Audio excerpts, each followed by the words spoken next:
नमस्कार प्यारे विद्यार्थियों, आप सभी का ऑनलाइन क्लासेज में बहुत बहुत स्वागत है। आज हम अपने अभ्यास 2.5 और 2.5 के प्रश्न नंबर 8 पर चर्चा करेंगे। तो क्वेश्चन नंबर 8 है हमारा, गुणनखंड कीजिए। हमारा 8वां प्रश्न है आज का, गुणनखंड कीजिए। 7 तक के प्रश्नों के बारे में हम इससे पहले वाले वीडियोज में चर्चा कर चुके हैं। तो 8वें का पहला है 8a² plus 8a³ plus b³ plus 12a² और प्लस में 6ab²। प्यारे बच्चों, हमें इसके गुणनखंड करने हैं। तो गुणनखंड करने के लिए देखेंगे हम जो भी सर्वसमीका इसमें लगेगी उस सर्वसमीका का उपयोग करेंगे। तो देखिए, इससे पहले हमने जो सर्वसमीका पढ़ी थी उस सर्वसमीका का उपयोग करेंगे। तो चूंकि a³ plus b³ plus 3a² plus 3ab² और बराबर में ये होता है a प्लस b का whole cube. a³ plus b³ plus 3a² plus 3ab² और बराबर में होता है a प्लस b का होल क्यूब। अब देखेंगे इसको a³ बनाएंगे तो 8a³ को लिखेंगे 8 ये 2a³, क्योंकि 8 का घनमूल हो गया 2, और b³ को लिखेंगे b³। तो ये हो गया a³ प्लस b³। अब प्लस में 3, a की जगह 2a और इसका स्क्वायर और b की जगह b, प्लस में 3, a की जगह 2a और b की जगह में है b तो इसका स्क्वायर। तो ये हो गया a³ plus b³ plus 3a² b plus 3ab²। तो ये जो है वो a प्लस b के होल क्यूब के बराबर में होगा यहाँ पे। तो a की जगह तो है 2a प्लस b की जगह है b और इसका होल क्यूब हो गया। अब क्योंकि इसके ऊपर घात 3 लगी है तो इसको लिखेंगे 2a plus b, 2a plus b और 2a प्लस b। तो प्यारे बच्चों, इसके गुणनखंड हो जाएंगे 2a plus b, 2a plus b और 2a प्लस b। तो हमने देखा यहाँ जो हमें गुणनखंड के लिए जो बहुपद दिया गया है वो बहुपद है a³ plus b³ plus 3a² b plus ab 3ab² के रूप में है। तो ये जो सर्वसमीका है वो हमारी a प्लस b के होल क्यूब के बराबर होता है। अब 8a³ को तो हमने लिखा 2a³ b³ को लिखा b का होल क्यूब, प्लस में 3 ये a लिखा यहाँ पर स्क्वायर लगाया और ये b का मान, प्लस में 3 यहाँ a का मान और ये b लिख करके इसका होल स्क्वायर लगा दिया। तो ये हो गया 2a प्लस b का होल क्यूब।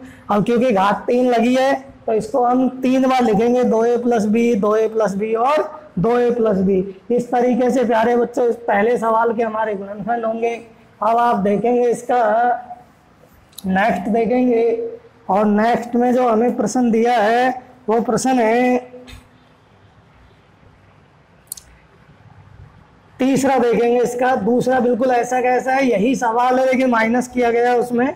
तो तीसरा देखेंगे इसका 27 माइनस 125 a³ माइनस का 135 a और प्लस में 225a²। ये हमें दिया गया है। अब देखो ये जो है वो सर्वसमीका है a³ minus b³ minus 3a² b plus 3ab² बराबर a माइनस b के होल क्यूब में है।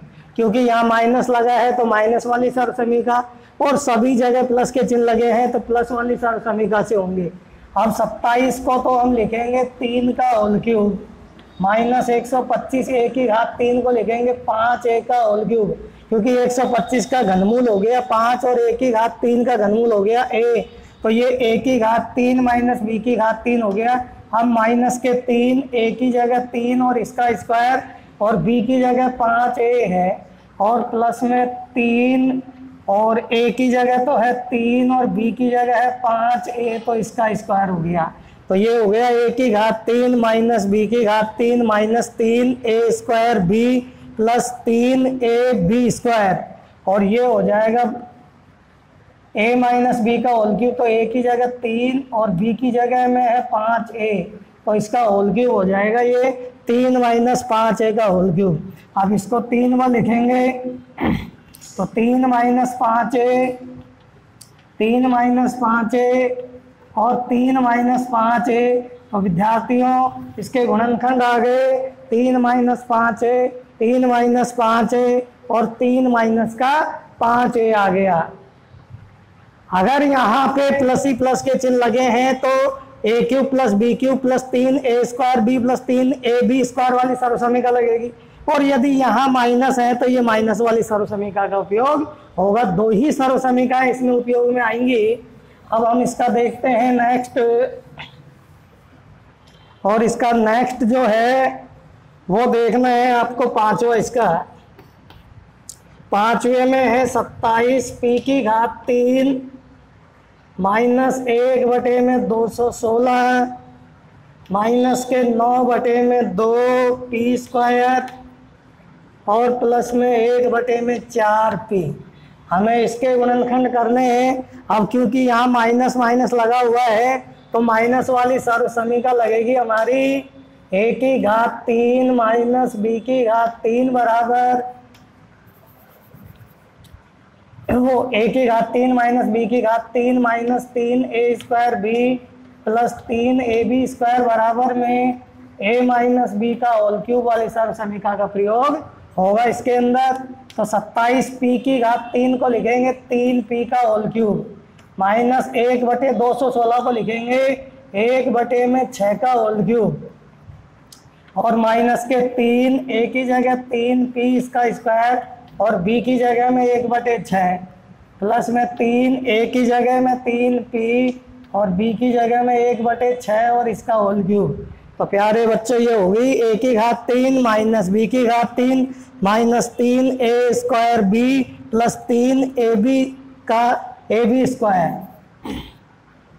तो ये a माइनस बी का होल क्यूब हो जाएगा। अब a की जगह तो यहाँ है 3p माइनस b की जगह में है 1 बटे 6, तो इसका होल क्यूब हो गया। अब इसको 3 बार लिखेंगे हम 3p माइनस 1 बटे 6, 3p माइनस 1 बटे 6 और 3p माइनस 1 बटे 6। इस तरीके से बच्चों इसके गुणनखंड होंगे। अब हम प्रश्न नंबर 9 के लिए देखेंगे।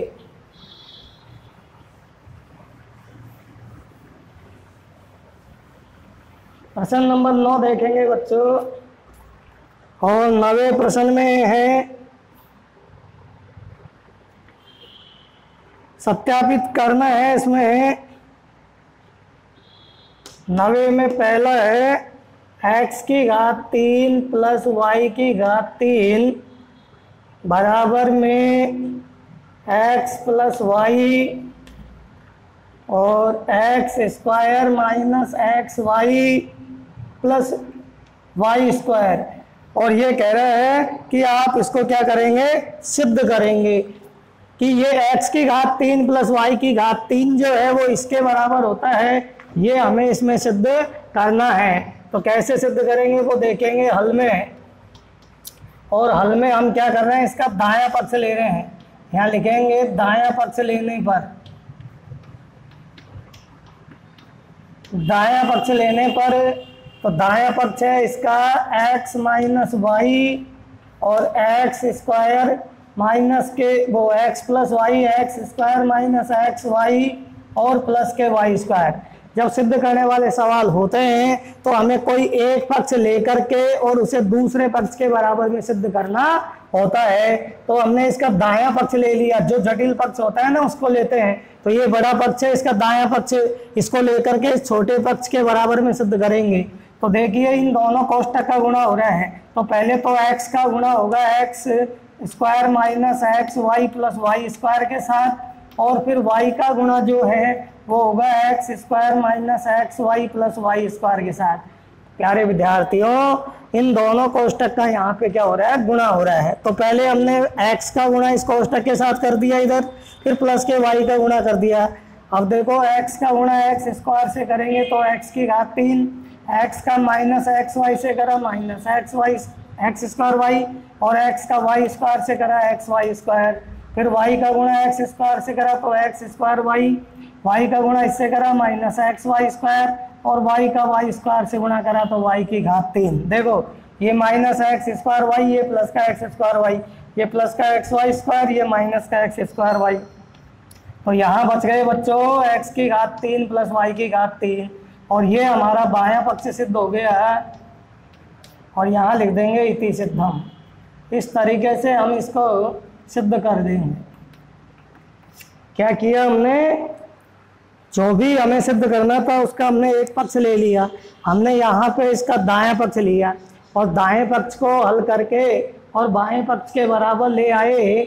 इस प्रकार से आपको इसका दूसरा सिद्ध करना है, इसी प्रकार से बिल्कुल ऐसे कैसे आपको इसका दूसरा सिद्ध करना है। अब हम देखेंगे प्रश्न नंबर 10। प्रश्न नंबर 10 में हमें वही गुणनखंड ज्ञात करने हैं, गुणनखंड ज्ञात करने हैं इसमें। तो 10वें का पहला देखो बच्चों, 10वें का पहला है 27y की घात 3 प्लस 125 z की घात 3। इसके हमें गुणनखंड करने हैं।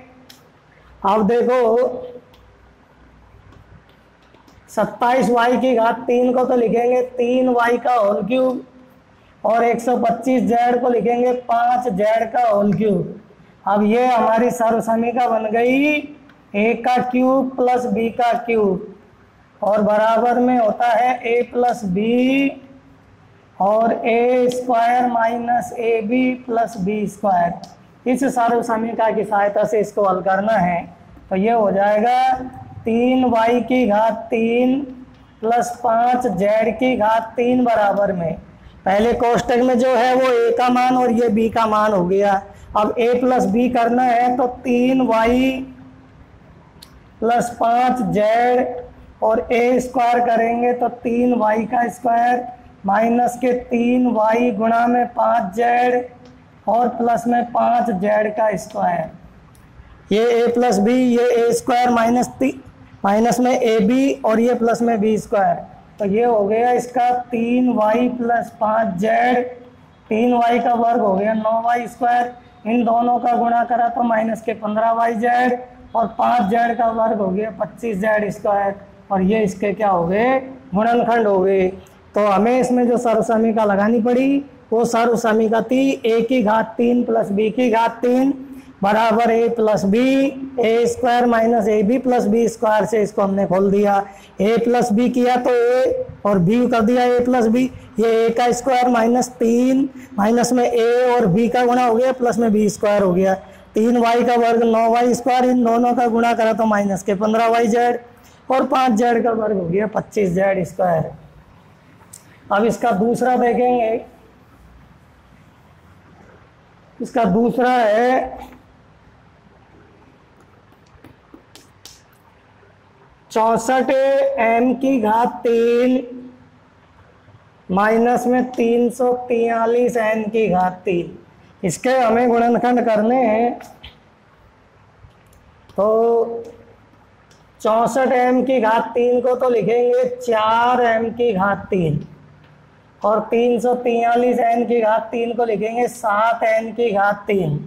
अब ये हमारी सर्वसमीका बन गई a की घात 3 माइनस b की घात 3 बराबर a minus B, A square plus A B plus B square. इस सर्वसमीका से होगा बच्चों।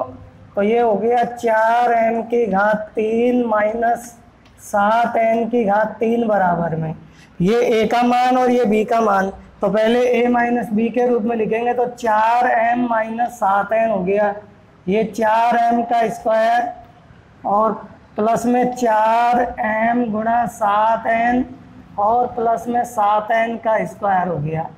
तो ये हो गया 4m माइनस 7n, 4m का वर्ग हो गया 16m स्क्वायर, इन दोनों का गुणा हो गया 4 सत्ते 28 और mn, और 7n का वर्ग हो गया 49n स्क्वायर, और ये इसका आंसर आ गया। तो कौन सी सर्व समीकरण लगी इसमें? a की घात 3 माइनस b की घात 3 बराबर में a minus B A square plus A B plus B square. और इस सर्व समीकरण का उपयोग करके और हमने इसके आगे बढ़ाया तो ये a माइनस बी हो गया, ये a का स्क्वायर प्लस ये a गुणा b हो गया प्लस में b स्क्वायर, 4n का वर्ग हो गया 16m स्क्वायर, इन दोनों का गुणा हो गया 28mn और 7n का वर्ग हो गया 49n स्क्वायर। इस तरीके से हम इसका सवाल नंबर 10वां करेंगे। अब देखेंगे नेक्स्ट प्रश्न नंबर 11 देखेंगे। क्वेश्चन नंबर 11, क्वेश्चन नंबर 11 में हमें गुणनखंड करने हैं इसमें,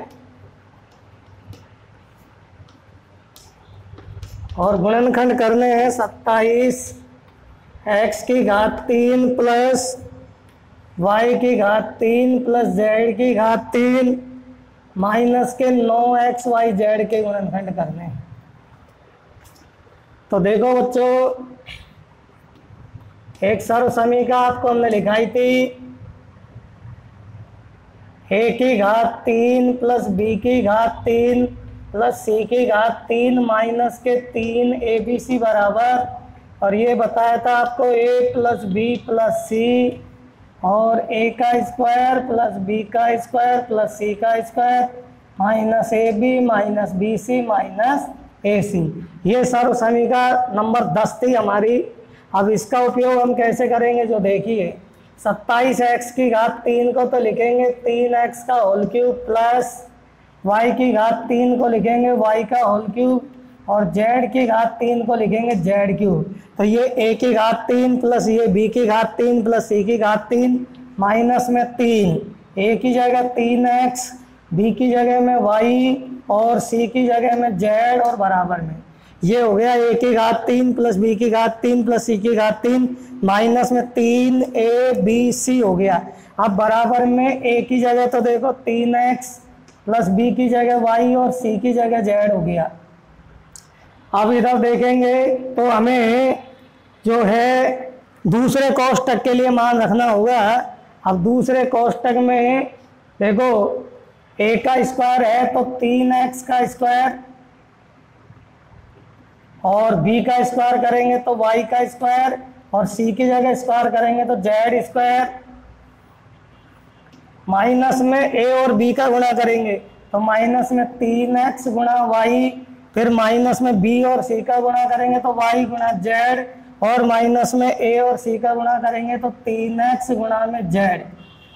तो ये हो गया a plus B plus C, ये a square plus B square plus C square minus में ए बी माइनस में बी सी और माइनस में ए सी हो गया।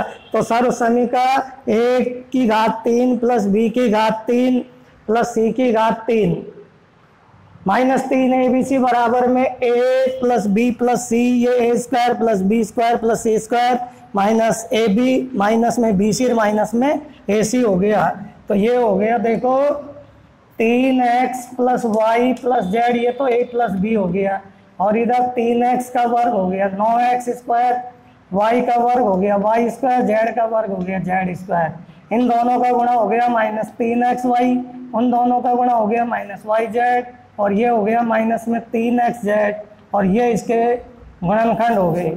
इस तरीके से प्यारे बच्चों हम सवाल नंबर 11 का हल करेंगे।